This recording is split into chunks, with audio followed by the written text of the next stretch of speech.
So what does it mean for a machine to be athletic?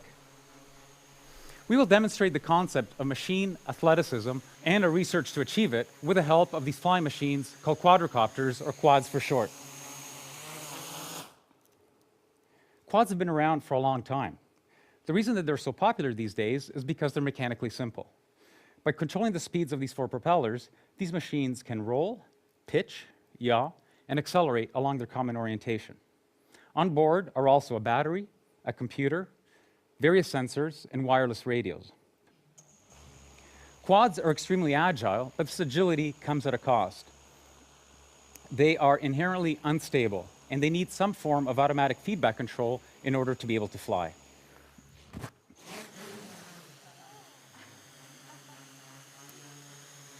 So, how did it just do that? Cameras on the ceiling and a laptop serve as an indoor global positioning system. It's used to locate objects in the space that have these reflective markers on them. This data is then sent to another laptop that is running estimation and control algorithms, which in turn sends commands to the quad, which is also running estimation and control algorithms. The bulk of our research is algorithms. It's the magic that brings these machines to life. So how does one design the algorithms that create a machine athlete? We use something broadly called model-based design. We first capture the physics with a mathematical model of how the machines behave. We then use a branch of mathematics called control theory to analyze these models and also to synthesize algorithms for controlling them. For example, that's how we can make the quad hover. We first capture the dynamics with a set of differential equations. We then manipulate these equations with the help of control theory to create algorithms that stabilize the quad. Let me demonstrate the strength of this approach. Suppose that we want this quad to not only hover, but to also balance this pole. With a little bit of practice, it's pretty straightforward for a human being to do this, although we do have the advantage of having 2 feet on the ground and the use of our very versatile hands. It becomes a little bit more difficult when I only have 1 foot on the ground and when I don't use my hands. Notice how this pole has a reflective marker on top, which means that it can be located in the space.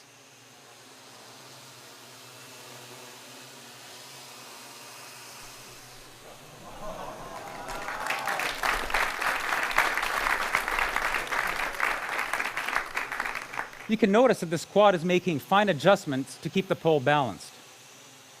How do we design the algorithms to do this? We added the mathematical model of the pole to that of the quad. Once we have a model of the combined quad-pole system, we can use control theory to create algorithms for controlling it. Here you see that it's stable, and even if I give it little nudges, it goes back to the nice balanced position. We can also augment the model to include where we want the quad to be in space. Using this pointer, made out of reflective markers, I can point to where I want the quad to be in space, a fixed distance away from me.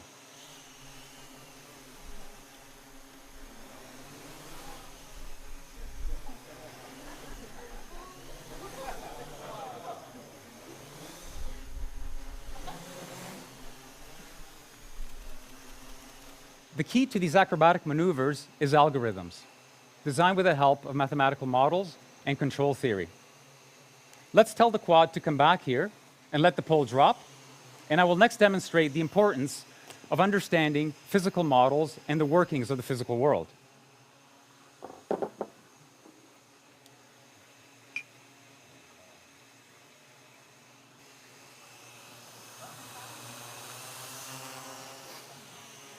Notice how the quad lost altitude when I put this glass of water on it.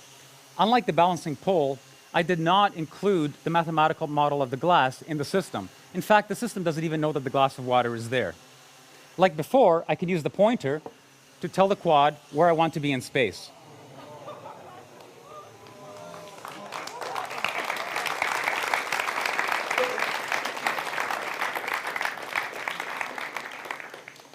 Okay, you should be asking yourself, why doesn't the water fall out of the glass? 2 facts. The first is that gravity acts on all objects in the same way. The second is that the propellers are all pointing in the same direction of the glass, pointing up.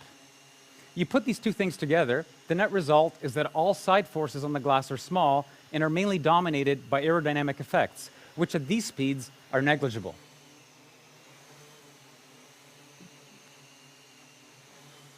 And that's why you don't need to model the glass. It naturally doesn't spill, no matter what the quad does.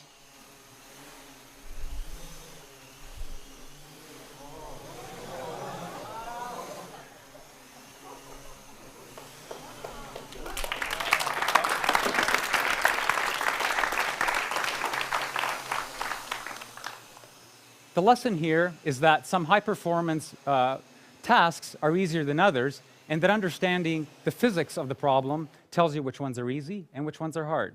In this instance, carrying a glass of water is easy, balancing a pole is hard. We've all heard stories of athletes performing feats while physically injured. Can a machine also perform with extreme physical damage? Conventional wisdom says that you need at least 4 fixed motor propeller pairs in order to fly, because there are 4 degrees of freedom to control: roll, pitch, yaw, and acceleration. Hexacopters and octocopters with 6 and 8 propellers can provide redundancy, but quadrocopters are much more popular because they have the minimum number of fixed motor propeller pairs, 4. Or do they?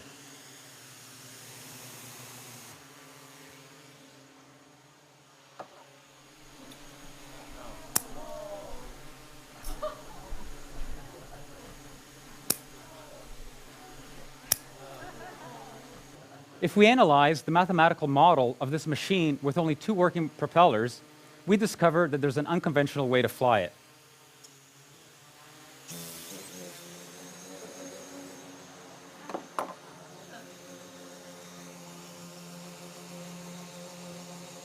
We relinquish control of yaw, but roll, pitch, and acceleration can still be controlled with algorithms that exploit this new configuration.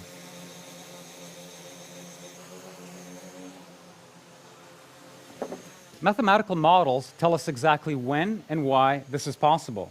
In this instance, this knowledge allows us to design novel machine architectures or to design clever algorithms that gracefully handle damage, just like human athletes do, instead of building machines with redundancy. We can't help but hold our breath when we watch a diver somersaulting into the water, or when a vaulter is twisting in the air, the ground fast approaching. Will the diver be able to pull off a rip entry? Will the vaulter stick the landing? Suppose we want this quad here to perform a triple flip and finish off at the exact same spot that it started. This maneuver is going to happen so quickly that we can't use position feedback to correct the motion during execution. There simply isn't enough time. Instead, what the quad can do is perform the maneuver blindly, observe how it finishes the maneuver, and then use that information to modify its behavior so that the next flip is better. Similar to the diver and the vaulter, it is only through repeated practice that the maneuver can be learned and executed to the highest standard.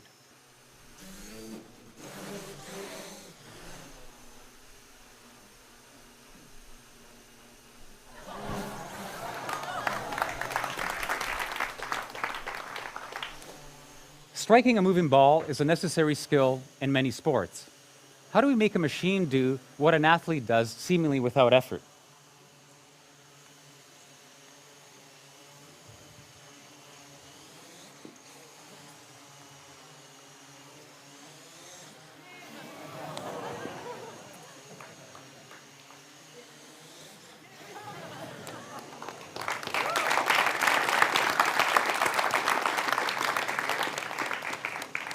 This quad has a racket strapped onto its head with a sweet spot roughly the size of an apple, so not too large.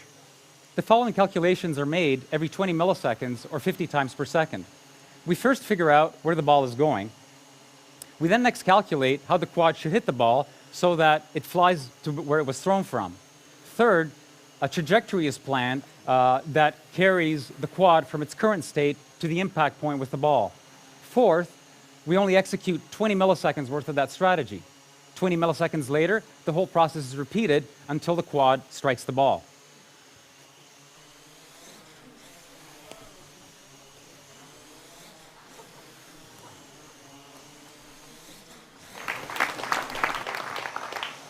Machines can not only perform dynamic maneuvers on their own, they can do it collectively. These 3 quads are cooperatively carrying a Skynet.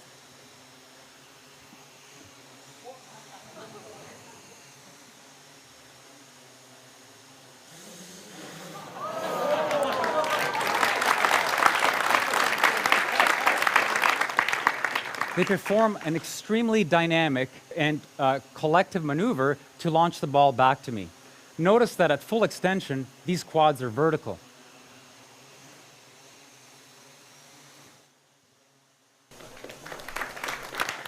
In fact, when fully extended, this is roughly 5 times greater than what a bungee jumper feels at the end of their launch.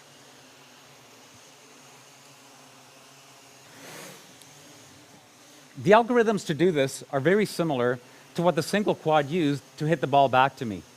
Mathematical models are used to continuously replan a cooperative strategy 50 times per second.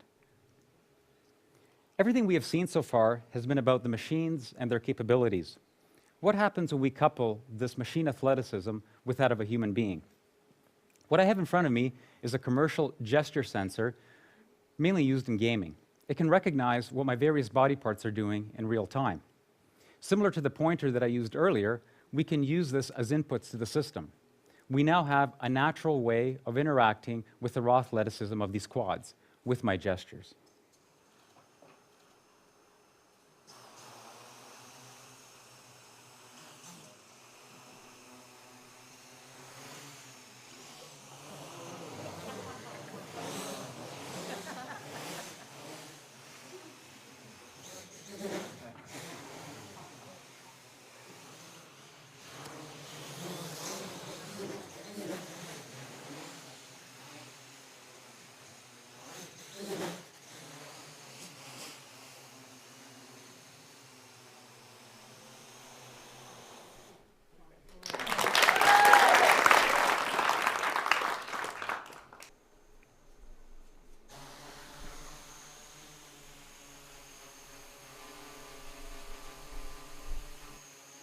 Interaction doesn't have to be virtual, it can be physical. Take this quad, for example. It's trying to stay at a fixed point in space. If I try to move it out of the way, it fights me and moves back to where it wants to be. We can change this behavior, however. We can use mathematical models to estimate the force that I'm applying to the quad. Once we know this force, we can also change the laws of physics, as far as the quad is concerned, of course. Here the quad is behaving as if it were in a viscous fluid.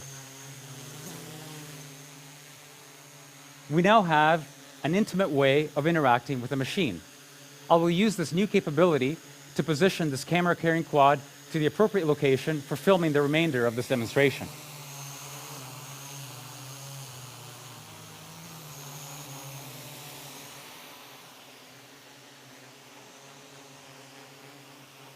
So we can physically interact with these quads, and we can change the laws of physics.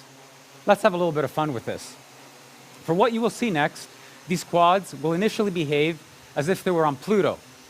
As time goes on, gravity will be increased until we're all back on planet Earth. But I assure you we won't get there. Okay, here goes.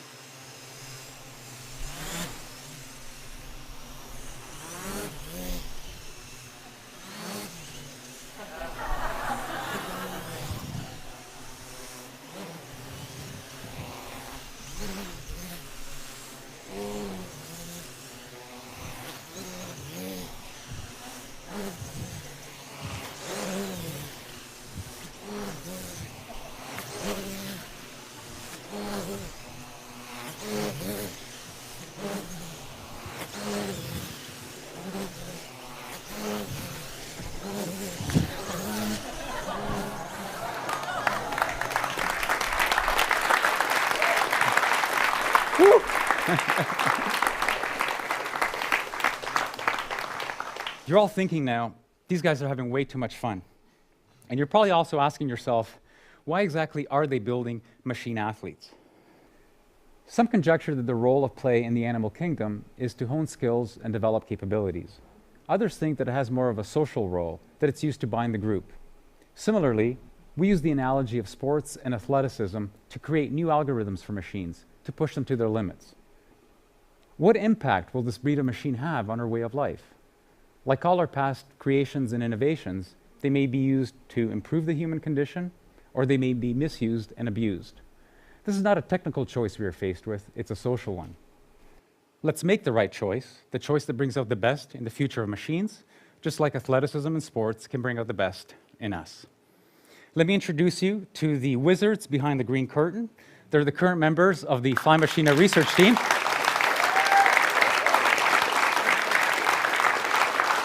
Federico Gugliaro, Dario Brascianini, Marcus Henn, Sergei Lupashin, Mark Muller, and Robin Ritz. Look out for them. They're destined for great things. Thank you.